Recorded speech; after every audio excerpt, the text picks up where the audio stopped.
Yo voy a centrar mi comparecencia en el FONPRODE, que es donde nosotros hemos detectado graves deficiencias en la forma de gestionarlo. Algunas de ellas usted las ha señalado. A mí me parece muy importante que usted las haya señalado y que las tengan identificadas. Sin embargo, creo o he echado en falta el tipo de iniciativas de carácter político que usted vaya a adoptar para subsanarlas. Nos ha hablado de la creación de un grupo de trabajo que, por la cantidad de integrantes que ha señalado que tiene, pues parece que puede estar fácilmente aquejado de los mismos males que el propio FONPRODE, ¿no? De esa multiplicidad de órganos, esa dilución de responsabilidades. Y, en todo caso, creo que ese grupo de trabajo deberá tener unas directrices de carácter político que sí que me gustaría que detallara, si es posible, en su respuesta.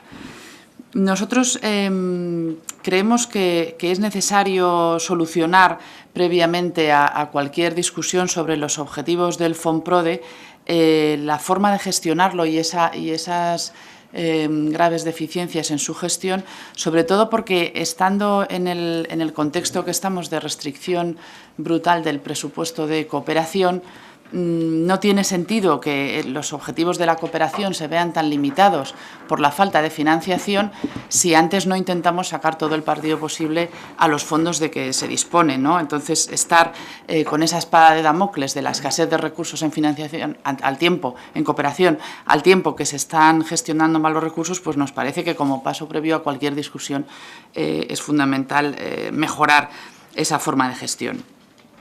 Y estas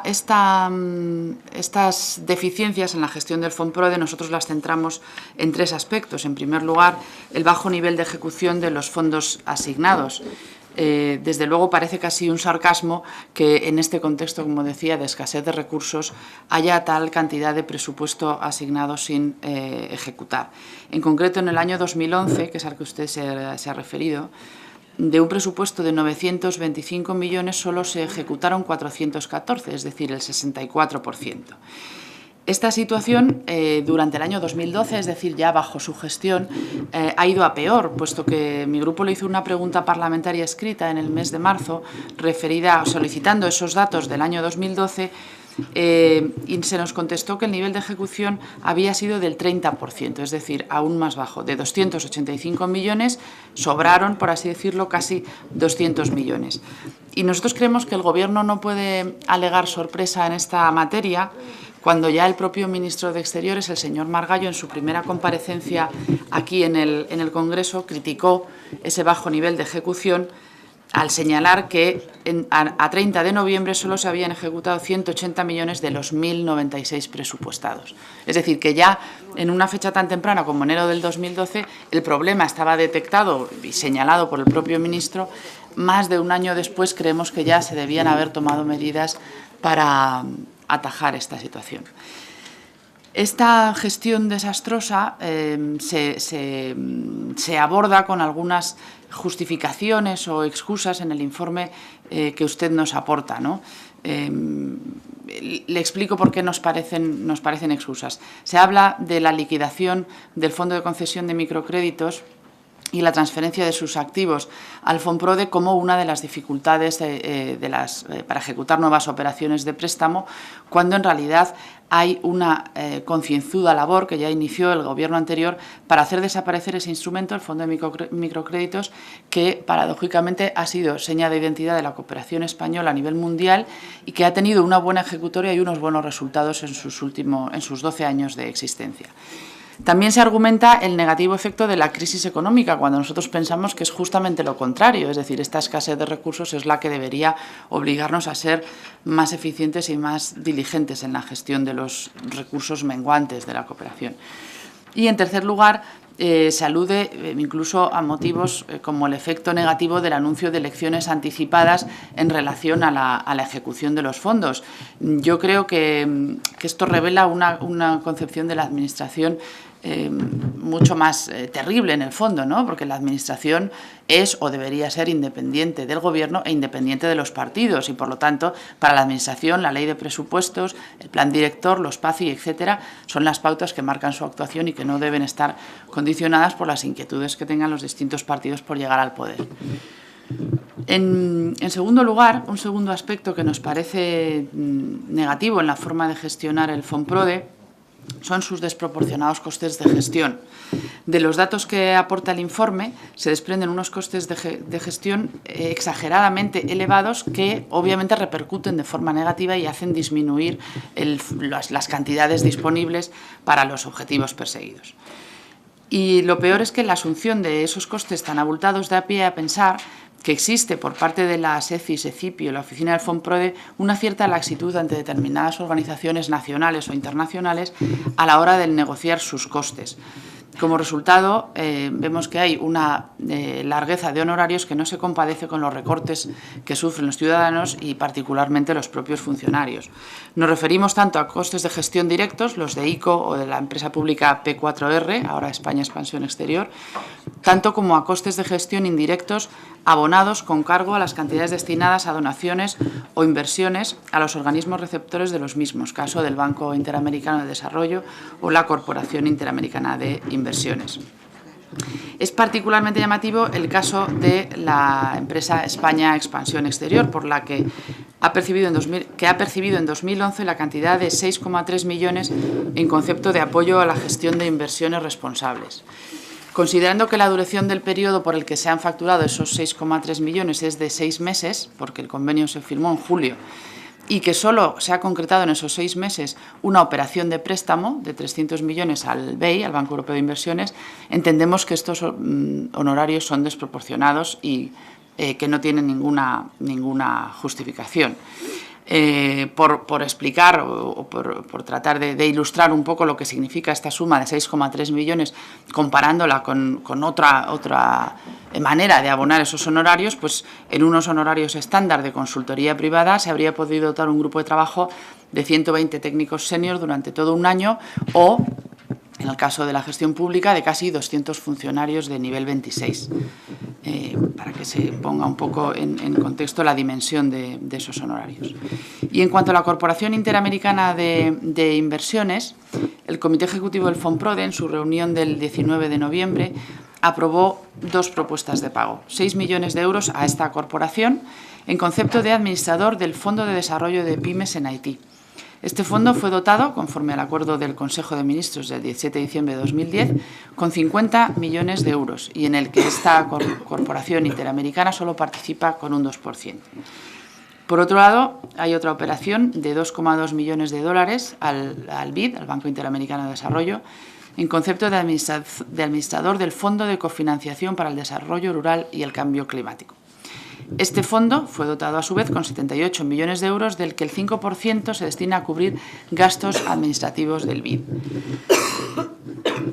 Considerando que en ambos casos la participación con efectivo de la CI y del BID fue testimonial, ¿esto qué significa? Que ambas entidades actúan prácticamente como gestores de los fondos aportados por la cooperación española por la nada despreciable cuota del 12% y el 5% respectivamente del total. Y a la vista de estas cifras no parece ser demasiado exigente si, en favor de la defensa de los recursos públicos aportados, se exigiese a esas contrapartes unos honorarios más moderados, habida cuenta de que, al fin y al cabo, cuando esos honorarios son desmesurados, se está detrayendo del montante destinado, en este caso, a acciones de desarrollo rural y de apoyo a Haití tras los terremotos del año 2010. Y, por último, un tercer caso evidente de mala gestión desde nuestro punto de vista son las pérdidas por lucro cesante debido a la ineficiente gestión de tesorería del Fonprode. Nosotros solicitamos a su ministerio, y así se nos entregó, los movimientos de efectivo realizados en las 2 cuentas que el Fonprode tiene abiertas en el Banco de España. Y del análisis de esos datos que nos facilitó la Administración se desprende una gestión descuidada de la tesorería que ha ocasionado cifras millonarias de pérdidas por lucro cesante, debido a unos elevadísimos saldos ociosos que no están justificados de ninguna manera, que se han mantenido de forma continuada desde su momento inicial y hasta el presente y que no han hecho sino crecer y que a finales de febrero del 2012 superaban los 350 millones de euros.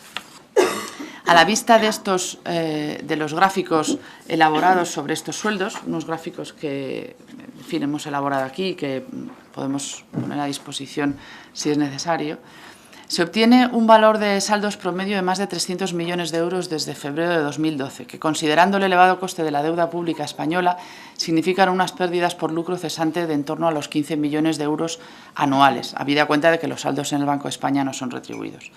Desde el punto de vista profesional, hay diversas formas de realizar una buena gestión de tesorería que evite esta acumulación de efectivo y que consideramos que en ese grupo de trabajo que el secretario general nos ha explicado que se ha creado, sería fundamental abordarlo para mejorar la gestión de los recursos. Como hemos dicho, creemos que es algo especialmente relevante en el contexto de recortes actuales. Nada más. Muchas gracias, presidente.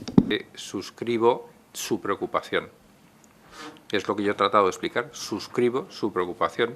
Es decir, lo que como ya gestor y como conocedor en profundidades dentro de lo que está sucediendo, me parece que la obligación en este momento es que procedamos a una evaluación de un procedimiento que se diseñó como ágil, eficaz, y que evidentemente el devenir ha demostrado que ni es ágil, ni es eficaz, ni se adapta a lo que evidentemente estaba. Por lo tanto, yo lo que he dicho es que no hay que tener a priori ni prejuicios ni en un sentido ni en el otro. A mí alguien me ha preguntado, ¿es que con eso estás pensando en derogar el FONPRODE? Pues ya lo digo abiertamente, no. Ahora, ¿tenemos que seguir haciendo las cosas como nos dicen todos los informes que no van bien? Pues también creo que no. ¿Por qué? Pues porque yo, si quiere, en fin, les puedo remitir, bueno, no sé si podría remitirles, no sé si el informe de la Intervención General del Estado, pero es que el informe de la Intervención General del Estado es de una trascendencia capital, es decir, está hablando de la gestión del 2011.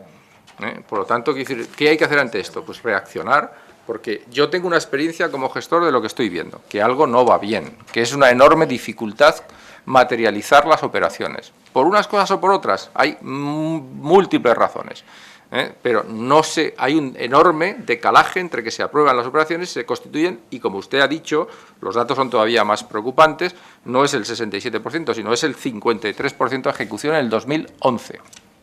Por lo tanto, es así. Más luego encima hay, digamos, situaciones irregulares, es decir, que, insisto, hay que corregir. Y sobre todo saber si el instrumento sirve para lo que queríamos hacer. Por lo tanto, estoy de acuerdo completamente que hay que reflexionar. Para eso se ha creado ese grupo de trabajo. Dice usted que es muy grande, es que tiene que ser así, por una razón, porque es que en el comité del FONPRODE esos son los actores que son obligados por ley. Es que en el comité del FONPRODE está el Ministerio de Administraciones Públicas, de Hacienda, está el Ministerio de Economía, está la Secretaría General, está el MAEC, y nosotros hemos querido introducir a la Intervención General del Estado porque ha hecho un informe muy exhaustivo y porque es una parte importante para que evidentemente esto funcione. Por lo tanto, el grupo es fundamental que sea así y que arroje luz. Ya tenemos unos primeros informes de cada una de las partes dándonos su visión y por lo tanto intentaremos hacer una apuesta en común de todo esto. Ahora bien, solo una matización. Entre las cuestiones estructurales, que son estas que estoy diciendo, y las coyunturales, hay una diferencia. El 32% del 2012 no tiene que ver con esto. Es decir, si les ha dado usted transparentemente la explicación, tiene que ver con el cumplimiento del déficit.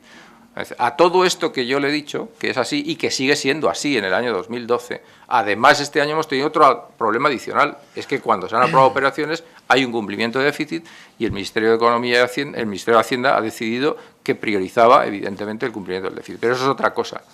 Por lo tanto, el 32% tiene que ver por otras razones muy distintas. Por lo tanto, simplemente decirle que estamos en la preocupación de ustedes y que precisamente para eso es este informe, para que tomemos conciencia, lo analicemos en profundidad y yo creo que sin ningún tipo de dramatismo en un sentido u otro, tomemos las decisiones que haya que tomar para que el instrumento sea válido, no para que no haya instrumento, sino para que el instrumento sea válido, que eso es lo que queremos. Yo me alegro de que el secretario general comparta la preocupación y de que ese grupo de trabajo esté en marcha, pero la preocupación parlamentaria se expresa y la preocupación gubernamental se concreta en acciones y lo único que ya que esa diligencia no ha podido existir en el FONPRODE, que exista en el grupo de trabajo porque creo que es una situación urgente de resolver simplemente.